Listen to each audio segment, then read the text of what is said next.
Good morning. स्वागत है आप सभी का एक बार फिर से ओजांग टाइम्स पर और ओजांग का ये एकेडमी के इस बेहतरीन प्लेटफॉर्म पर।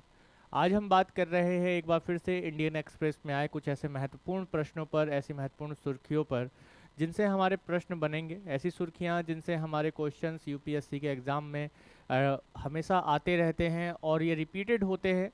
और ये न्यूज़ भी हमेशा लगातार चलती रहती है। कभी भी कोई भी समाचार एक दिन में समाप्त नहीं होता है, वो लगातार आता है। कई कैंडिडेट का ये प्रश्न होता है कि सर इसे रिवीजन कैसे करें करंट अफेयर्स को। तो आप डेली न्यूज़पेपर की सुर्खियों को देखते रहें, इसी प्रकार से ओजांग टाइम्स के साथ बने रहें।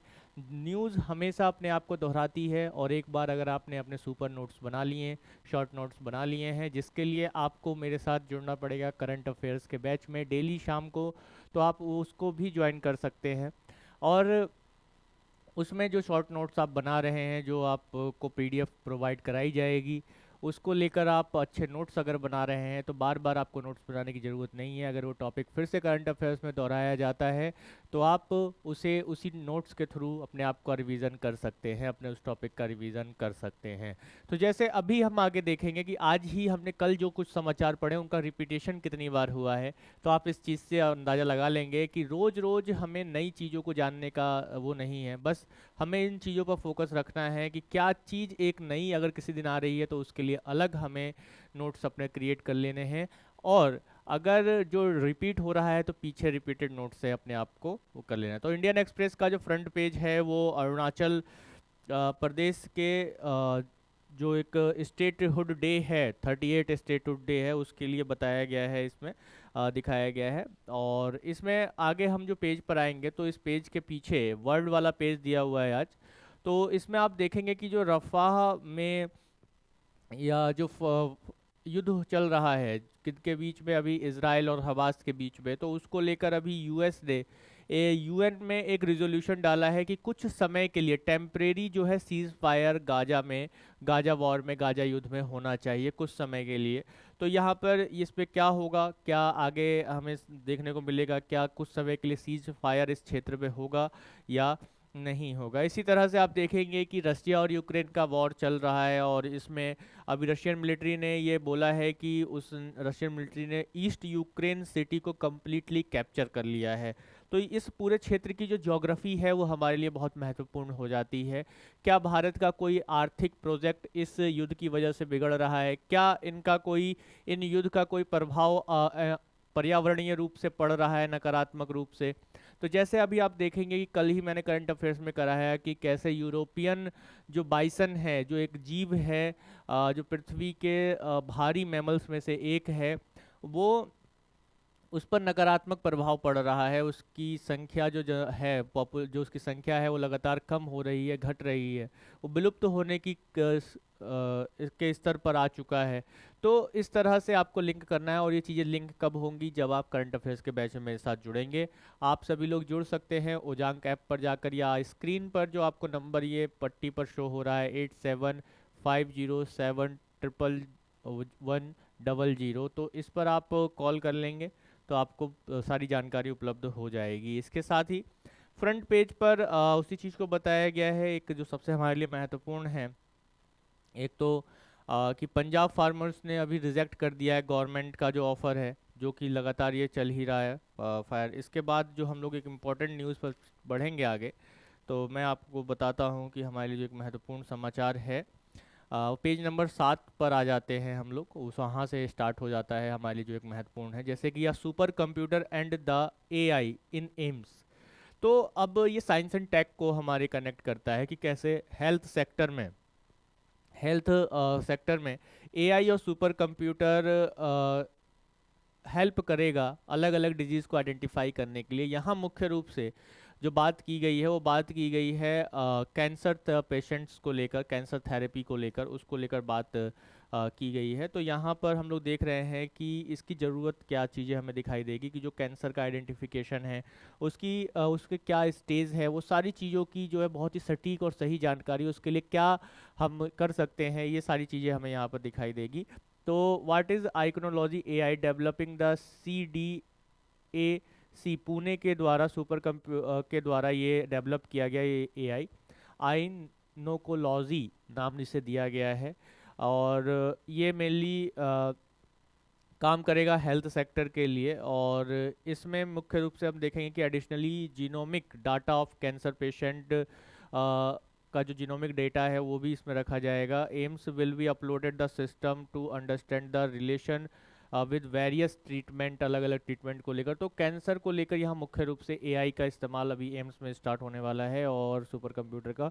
तो ये कैसे हेल्थ सेक्टर में जो टेक्नोलॉजी है वो बड़ी बड़ी बीमारियों को ओवरकम करने के लिए, उन्हें समाप्त करने में सहयोगी सिद्ध हो रही हैं, ये आपको आज इसमें देखने को मिलेगा। इसके साथ साथ पेज नंबर 7 पर ही आप नीचे इस पेज के साउथ वेस्ट में आ जाएंगे, माफ़ कीजिएगा साउथ ईस्ट में आ जाएंगे। तो साउथ ईस्ट में आप देखेंगे कि top court reserve order on divorce Muslim women maintenance right को लेकर यहाँ सीआरपीसी में क्या चीज़ें बोली गई हैं उसको लेकर आप यहाँ देख सकते हैं। ये इंडियन सोसाइटी के लिए, हमारे लिए बहुत महत्वपूर्ण हो जाता है और उसके साथ साथ पॉलिटी के लिए भी ये काफ़ी महत्वपूर्ण हो जाता है। एक बार फिर से आगे बढ़ते हैं और पेज नंबर 10 पर आते हैं जो कि एडिटोरियल पेज है। और इस पर आज मुख्य रूप से देखा जाए तो आप देखेंगे तो कृषि को लेकर, यानी जो जीएस पेपर 3 है आपका एग्रीकल्चर है, तो उसमें एमएसपी और फार्मर्स और को लेकर बात बोली गई है। तीन मुख्य रूप से आप देखेंगे तो जैसे कीप द डोर ओपन, अभी जो गवर्नमेंट का जो ऑफर था उसको बाहर ठुकराया गया किसानों के द्वारा। हाउ एमएसपी करके ये पूरा आया है कि price assurance of the farmers is necessary to promoting crop diversification serves consumer interest, ये चीज़ हमें दिखाई देती है। इसके साथ साथ नीचे आप देखेंगे तो the next step for farmer, कि हम केवल प्रोडक्शन जो कर रहे हैं वो क्रॉप्स वाली ऐसी फसल का क्यों कर रहे हैं जो कि खाद्यान्न है, फूड ग्रेन है। हमें जो फसल उगानी चाहिए वो फ्रूट एंड वेजिटेबल्स की भी उगानी चाहिए, मुख्य मुख्य रूप से उस पर भी जोर देना चाहिए, क्योंकि आगे आने वाले समय में इसका एक बहुत बड़ा मार्केट क्रिएट होने वाला है। तो इसको लेकर बहुत ही अच्छा ये एडिटोरियल दिया हुआ है। आज आशा करता हूँ कि आप इसे पढ़ेंगे ज़रूर। और इसके साथ साथ आप देखेंगे सीज फायर को लेकर भी एक एडिटोरियल दिया गया है। पेज नंबर 11 जिसे आइडियाज़ का पेज कहा जाता है, इस पेज पर आप देखेंगे कि the puzzles of the monetary policy इसमें दिया गया है कि मॉनेटरी पॉलिसी के क्या पजल्स हैं, कैसे जीडीपी ग्रोथ को लेकर बात की जाती है इसमें, कैसे हम बात करते हैं कि सीपीआई क्या है और कब कब इसका क्या क्या सेक्शन रहा है, डेटा रहा है, उस चीज़ को बोला गया है। और इसी में ही आप लोग देखेंगे नीचे कि neither uniform nor civil code, अभी आपको पता है कि उत्तराखंड में इसको लेकर यूसीसी बिल को पास किया गया, तो उसको लेकर ये काफ़ी अच्छा इसमें दिया गया है। तो ये आपके सोसाइटी एंड पॉलिटी से कनेक्ट हो ही जाता है। मॉनेटरी पॉलिसी का आपका जीएस पेपर 3 से कनेक्ट हो जाता है, प्रीलिम्स के लिए भी महत्वपूर्ण हो जाता है, यानी इकोनॉमी से महत्वपूर्ण संबंध है उसका। इकोनॉमी वाले पेज पर आ जाते हैं। Developed world using climate concern as the smoke screen to cut import, ये बहुत ही अच्छा आइडिया इसमें दिया गया है। WTO की बात की गई है और इसके साथ साथ इम्पोर्ट पर चर्चा की गई है। तो ये काफ़ी अच्छा इसमें इंटरव्यू है एक अभिजीत दास जी का, जो कि फॉर्मर हेड है centre for WTO studies Indian institute of foreign trade से।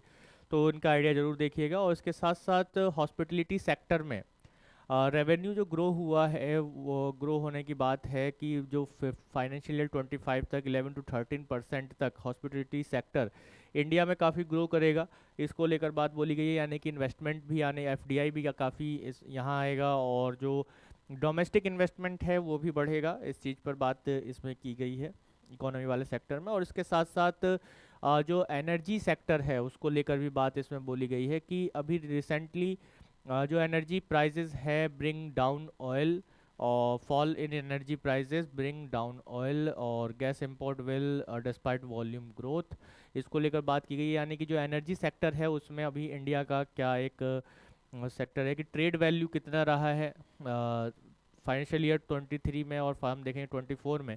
तो जो क्रूड ऑयल है, पेट्रोलियम प्रोडक्ट्स है, एलएनजी है, पेट्रोलियम प्रोडक्ट्स एक्सपोर्ट हमने कितना किया है, इंपोर्ट कितना किया है, net oil and gas import हमने कितना किया है। तो ये पूरा एक सेगमेंट हमें दिखाई देगा कि जैसे अगर आप देखेंगे कि अप्रैल टू जनवरी 2023 तक आप देखेंगे तो नेट जो ऑयल गैस इंपोर्ट है वो 124.8 बिलियन डॉलर का था। लेकिन अभी आप 24 में, अप्रैल टू जनवरी 24 में आप देखेंगे तो इसमें आपको पता चलेगा कि ये कम हुआ है, यानी कि 101.3 बिलियन डॉलर का ट्रेड वैल्यू हमें देखने को मिलता है। इसी तरह से सभी का एक कंपैरिजन दिया गया है और सभी में, यानी कि हम पेट्रोलियम प्रोडक्ट इंपोर्ट में भी कमी आई है और उसके साथ साथ पेट्रोलियम प्रोडक्ट एक्सपोर्ट में भी कमी आई है। हालांकि भारत एक पेट्रोलियम प्रोडक्ट्स के एक मेजर एक्सपोर्टर के रूप में भी उभर रहा है, ये भी हमने कुछ समय पूर्व देखा था। इसके साथ ही आगे बढ़ते हैं तो एक्सप्लेन वाला पेज, जो कि मेरा एक फेवरेट पेज भी है, इसमें इकोनॉमिक्स का सबसे पहले दिया हुआ है जो कि एग्रीकल्चर को लेकर ही है, कि central MSP proposal situation in pulse cotton को लेकर यहाँ पे बात बोली, क्रॉप डाइवर्सिफिकेशन की बात की गई है। वाटर स्टार्व्ड, यानी कि जैसे अब देखते हैं कि पंजाब जो क्षेत्र है जल की कमी से जूझ रहा है इस समय में, मैक्सिमम ऑफ जो इरिगेशन है उसके कारण। तो इसको लेकर बहुत अच्छा इसमें दिया गया है, एक्सप्लेन किया गया है कि क्वेश्चन कि why is the centre pushing for crop diversification in Punjab, Punjab में ऐसा क्यों करना चाह रही है कि क्रॉप डाइवर्सिफिकेशन बढ़ाया जाए। Major producer of the 3 pulses in government proposal, pulse यानी कि कॉटन और दाल की खेती को बढ़ावा क्यों दिया जा रहा है इतना, तो इस पर बात की गई है इसमें बहुत अच्छे तरीके से। इसके साथ साथ क्लाइमेट को लेकर, यानी कि ज्योग्राफी का जो सेक्शन हमारा पेपर में होता है जीएस पेपर 1 में, उसमें La Niña air quality link in new study, मतलब कि ला नीना का एयर क्वालिटी के साथ बहुत अच्छा लिंक है, ऐसा इसमें बताया गया। एक नई स्टडी आई है तो उसमें व्हाट हैपेंड, अभी हुआ क्या है, विंड डायरेक्शन क्या होती है, ला लीना एंड क्लाइमेट चेंज का क्या एक रिलेशन है, बहुत अच्छे से इसमें समझाया गया है, तो आप इसे पढ़ सकते हैं। अल नीनो के बारे में हम सभी लोग जानते हैं मेनली, कि जो अल नीनो होता है इंडिया में मेनली, और ला नीना ये इंडिया के मानसून को कैसे इन्फ्लुएंस करता है, स्ट्रांगली इन्फ्लुएंस करता है, ये प्रमाणिक बात है। तो ये चीज़ें हमें यहाँ पे दिखाई देती हैं। इसके साथ ही हम लोग आगे बढ़ते हैं तो स्पोर्ट्स का पेज आता है, आप लोग स्पोर्ट्स को भी पढ़ सकते हैं कि अभी क्रिकेट मैच चल रहा है तो आप लोग उसे देख सकते हैं, समझ सकते हैं, टेस्ट मैच चल रहा है।